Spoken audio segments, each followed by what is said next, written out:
CT ಎಕ್ಸಾಮ್ನ ಬರ್ದಾಯಿತು, ಮುಂದೆ ಏನು process ಇರುತ್ತೆ, ನಾ ಏನೇನು ಸ್ಟೆಪ್ಸ್ಗಳನ್ನ ಮಾಡಬೇಕು ಅಂತ ಏನಾದರೂ ಕನ್ಫ್ಯೂಷನ್ ಆಗಿದ್ದೀರಾ ಅಂದರೆ ಈ ಒಂದು ವಿಡಿಯೋನ ಗಮನಿಟ್ಟು ಕೊನೆವರೆಗೂ ಕೂಡ ನೋಡಿ. ನೀವು ಏನೇನು ಮಾಡಬೇಕಾಗಿದೆ ಸಿ.ಟಿ ಎಕ್ಸಾಮ್ ಎಲ್ಲ ಬರ್ದಾದ್ಮೇಲೆ ಅದ್ರ ಬಗ್ಗೆ ಈ ಒಂದು ವಿಡಿಯೋದಲ್ಲಿ ತಿಳಿಸ್ಕೊಡ್ತೀನಿ. ವಿಡಿಯೋನ ಕೊನೆವರೆಗೂ ಕೂಡ ನೋಡಿದ್ರೆ ಎಲ್ಲ ವಿಷಯದ ಬಗ್ಗೆನೂ ಕೂಡ ತಿಳ್ಕೊತೀರಾ.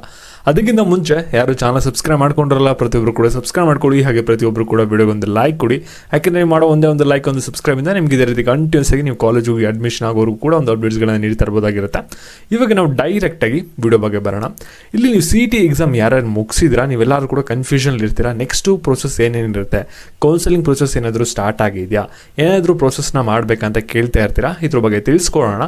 ಅದಕ್ಕಿಂತ ಮುಂಚೆ ಇಲ್ಲಿ ಕಾಲೇಜ್ ದೋಸ್ ಅಂತ ಒಂದು ರ್ಯಾಂಕ್ ಪ್ರಿಡಕ್ಟರ್ ಇದೆ. ಇಲ್ಲಿ ನಿಮ್ಮ PU ಸ್ಕೋರ್ ಮತ್ತು Kcet ಸ್ಕೋರ್ನ ಎಂಟರ್ ಮಾಡಿದ್ರೆ ಸಾಕು, ನಿಮ್ಮ ಒಂದು ಸಿ.ಟಿ ರ್ಯಾಂಕಿಂಗ್ ಎಷ್ಟು ಬರುತ್ತೆ ಅನ್ನೋದು ನೀವು ತಿಳ್ಕೊಬೋದಾಗಿರುತ್ತೆ. ಡಿಸ್ಕ್ರಿಪ್ಷನ್ ಬಾಕ್ಸ್ ಮತ್ತು ಕಮೆಂಟ್ ಸೆಕ್ಷನ್ ಲಿಂಕ್ ಇರುತ್ತೆ, ಚೆಕ್ ಮಾಡಿ, ನಿಮಗೆ ತುಂಬಾ ಯೂಸ್ಫುಲ್ ಆಗುತ್ತೆ. ಇಲ್ಲಿ ನಿಮಗೆ ಮೊದಲೇ ಹೇಳ್ಬಿಡ್ತೀನಿ, SLC ರಿಸಲ್ಟ್ ಬಂದಿದ ತಕ್ಷಣ PU ಕಾಲೇಜ್ಗೆ ಹೋಗಿ ಯಾವ ರೀತಿ ಸಿಂಪಲ್ ಆಗಿ ನೀವು ಅಡ್ಮಿಷನ್ ಆದ್ರಿ ಆ ರೀತಿ ನೀವು ಒಂದು ಇಂಜಿನಿಯರಿಂಗ್ ಆಗಿರಲಿ, ಫಾರ್ಮಸಿಗಾಗಿರಲಿ, BSc ಅಗ್ರಿಕಲ್ಚರ್ಗಾಗಿರಲಿ ಕೌನ್ಸಿಲಿಂಗ್ ಮುಖಾಂತರ ನೀವು ಅಡ್ಮಿಷನ್ ಆಗೋಕ್ಕಾಗಲ್ಲ. ಯಾಕೆಂದರೆ ಇದರಲ್ಲಿ ಸಾಕಷ್ಟು ಸ್ಟೆಪ್ಸ್ ಇರುತ್ತೆ, ಅದನ್ನ ನೀವು ಟೈಮ್ ಟು ಟೈಮ್ ನೀವು ಫಾಲೋ ಮಾಡಬೇಕಾಗುತ್ತೆ. ಪ್ರತಿಯೊಂದು ಸ್ಟೆಪ್ಸ್ಗೂ ಏನು ಮಾಡ್ತಾರೆ ಅಂದರೆ ಅವರು 2 to 3 days ಟೈಮ್ನ ಕೊಡ್ತಾರೆ. ಅಷ್ಟರ ಒಳಗಡೆ ನೀವು ಮುಗಿಸ್ಕೊ ಬರಬೇಕಾಗುತ್ತೆ, ಸರಿನಾ? ಅಷ್ಟರ ಒಳಗಡೆ ನೀವು ಅವ್ರು ಏನು ಹೇಳ್ತಾರೆ ಅದೆಲ್ಲನೂ ಕೂಡ ನೀವು ಮಾಡ್ತಾ ಹೋಯ್ತು ಅಂದರೆ ಮಾತ್ರ ನೀವು ಕಾಲೇಜಿಗೆ ಅಡ್ಮಿಷನ್ ಆಗಕ್ಕೆ ಸಾಧ್ಯ ಕೌನ್ಸಿಲಿಂಗಲ್ಲಿ. ಇಲ್ಲ ಅಂದರೆ ಆಗಕ್ಕಾಗಲ್ಲ. ಅಲ್ಲಿ ನಿಮಗೆ ತುಂಬಾ ಡಿಫಿಕಲ್ಟಿ ಫೇಸ್ ಮಾಡ್ತೀರಾ ಫ್ಯೂಚರಲ್ಲಿ.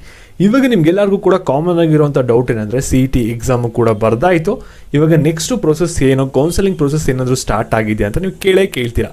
ಇಲ್ಲಿ ಅದಕ್ಕಿಂತ ಮುಂಚೆ ಇಲ್ಲಿ ನಿಮಗೆ ಡಿಸ್ಕ್ರಿಪ್ಷನ್ ಬಾಕ್ಸಲ್ಲಿ ಒಂದು ಟೆಲಿಗ್ರಾಮ್ ಚಾನಲ್ ಲಿಂಕ್ನ ಕೊಟ್ಟಿರ್ತೀನಿ ನಮ್ಮದು. ಅದಕ್ಕೆ ನೀವು ಪ್ರತಿಯೊಬ್ಬರು ಕೂಡ ಜಾಯ್ನ್ ಆಗಿ ಅಲ್ಲಿ ಕೌನ್ಸಿಲಿಂಗ್ ರಿಲೇಟೆಡ್ ಪ್ರತಿಯೊಂದು ಅಪ್ಡೇಟ್ಸು ಕೂಡ ನಿಮಗೆ ಮಿಸ್ ಆಗದೆ ಬರ್ತಾ ಇರುತ್ತೆ. ಏನಾದರೂ ನಿಮಗೆ ಅಪ್ಡೇಟ್ ಮಿಸ್ ಆಯಿತು ಅಂದರೆ ನಿಮಗೆ ಫ್ಯೂಚರಲ್ಲಿ ಪ್ರಾಬ್ಲಮ್ ಆಗುತ್ತೆ. ಅದಕ್ಕೋಸ್ಕರ ಪ್ರತಿಯೊಬ್ಬರು ಕೂಡ ಜಾಯ್ನ್ ಆಗಿರಿ. ಇವಾಗ ನಾವು ಬ್ಯಾಕ್ ವಿಡಿಯೋ ಬಗ್ಗೆ ಬರೋದಾದ್ರೆ, ಇಲ್ಲಿ ನೀವು ಸಿ.ಟಿ ಎಕ್ಸಾಮ್ನ ಬರ್ದಿದ್ದೀರಾ ಅಂದರೆ ನೀವು ನೆಕ್ಸ್ಟ್ ಸ್ಟೆಪ್ಸ್ ಏನಿರುತ್ತೆ ಅಂದರೆ ಇಲ್ಲಿ ನೀವು ರಿಸಲ್ಟ್ಗೆ ವೆಯ್ಟ್ ಮಾಡಬೇಕಾಗುತ್ತೆ. ನೀವು ರಿಸಲ್ಟ್ ಬಂದಿದ ತಕ್ಷಣ ನಿಮಗೆ ಇಮಿಡಿಯೇಟಾಗಿ ಎಲ್ಲ ಕೌನ್ಸಿಲಿಂಗ್ ಪ್ರೊಸೆಸ್ಸು ಕೂಡ ಬ್ಯಾಕ್ ಟು ಬ್ಯಾಕ್ ಸ್ಟಾರ್ಟ್ ಆಗುತ್ತೆ. ಇವಾಗ ರಿಸಲ್ಟ್ ಬಂದಾದ್ಮೇಲೆ ಏನಾಗುತ್ತೆ ಅಂದರೆ ನೀವು ಯಾರ್ದು ಡಾಕ್ಯುಮೆಂಟ್ ವೆರಿಫಿಕೇಷನ್ ಆನ್ಲೈನಲ್ಲಿ ಕರೆಕ್ಟಾಗಿ ಆಗಿದೆ, ನೀವು ವೆರಿಫಿಕೇಷನ್ ಸ್ಲಿಪ್ನ ನೀವು ಡೌನ್ಲೋಡ್ ಮಾಡ್ಕೋಬೋದು. ಇವಾಗ ನಾನು ಕೌನ್ಸಿಲಿಂಗ್ ಪ್ರೋಸೆಸ್ ಏನಿರುತ್ತೆ ರಿಸಲ್ಟ್ ಬಂದಾದ್ಮೇಲೆ ಅದ್ರ ಬಗ್ಗೆ ಶಾರ್ಟಾಗಿ ತಿಳಿಸ್ಕೊಡ್ತೀನಿ. ಇದ್ರ ಬಗ್ಗೆ ಡೀಟೇಲ್ ಆಗಿ ನಮ್ಮ ಚಾನಲ್ ವಿಡಿಯೋ ಬರುತ್ತೆ ಫ್ಯೂಚರಲ್ಲಿ, ಅದಕ್ಕೆ ನೀವು ವೆಯ್ಟ್ ಮಾಡಿ. ಇವಾಗ ರಿಸಲ್ಟ್ ಬಂದಾದ್ಮೇಲೆ ವೆರಿಫಿಕೇಷನ್ ಸ್ಲಿಪ್ನ ಡೌನ್ಲೋಡ್ ಮಾಡ್ಕೋತೀರಾ, ಅದನ್ನ ಯೂಸ್ ಮಾಡ್ಕೊಂಡು ಆಪ್ಷನ್ ಎಂಟ್ರಿ ಮಾಡ್ತೀರಾ. ಅದಾದಮೇಲೆ ನಿಮಗೆ ಸೀಟ್ ಅಲಾಟ್ಮೆಂಟ್ ಆಗುತ್ತೆ. ಸೀಟ್ ಸಿಕ್ಕಿದ್ರೆ ಅಲ್ಲಿ ಕೆಲವು ಪ್ರೋಸೆಸ್ ಇರುತ್ತೆ, ಆ ಒಂದು ಪ್ರೋಸೆಸ್ ಎಲ್ಲ ಮಾಡಿ ನೀವು ನೆಕ್ಸ್ಟ್ ಹೋಗಿ ಕಾಲೇಜಿಗೆ ಅಡ್ಮಿಷನ್ ಆಗಬೇಕಾಗುತ್ತೆ. ಇದೆಲ್ಲ ಕೂಡ ಕಂಪ್ಲೀಟ್ ಆಗಿ ನಿಮ್ಗೆ 2 ರಿಂದ 3 ತಿಂಗಳು ಟೈಮ್ ತೊಗೊಳುತ್ತೆ, ಸರಿನಾ?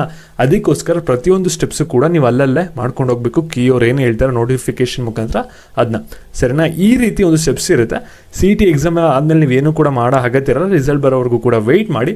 ರಿಸಲ್ಟ್ ಬಂದಾದ್ಮೇಲೆ ನಮ್ಮ ಚಾನಲ್ ನಿಮಗೆ ಗೈಡ್ ಮಾಡ್ತೀವಿ ಯಾವ ರೀತಿ ಏನು ಮಾಡಬೇಕು ಅನ್ನೋದು. ಮತ್ತು ಈ ಒಂದು ವಿಡಿಯೋನ ನಿಮ್ಮ ಫ್ರೆಂಡ್ಸ್ಗಳಿಗೆ ಎಲ್ಲರಿಗೂ ಕೂಡ ಶೇರ್ ಮಾಡಿ. ಮತ್ತು ಇದೇ ರೀತಿ ಅಪ್ಡೇಟ್ಸ್ಗಾಗಿ ಚಾನಲ್ ಸಬ್ಸ್ಕ್ರೈಬ್ ಮಾಡ್ಕೊಳ್ಳೋದನ್ನ ಮರಿಬೇಡಿ. ಮತ್ತು ರ್ಯಾಂಕ್ ಪ್ರಿಡಕ್ಟರ್ ನಿಮಗೆ ಕಮೆಂಟ್ ಸೆಕ್ಷನಲ್ಲಿ ಸಿಗುತ್ತೆ, ಚೆಕ್ ಮಾಡಿ.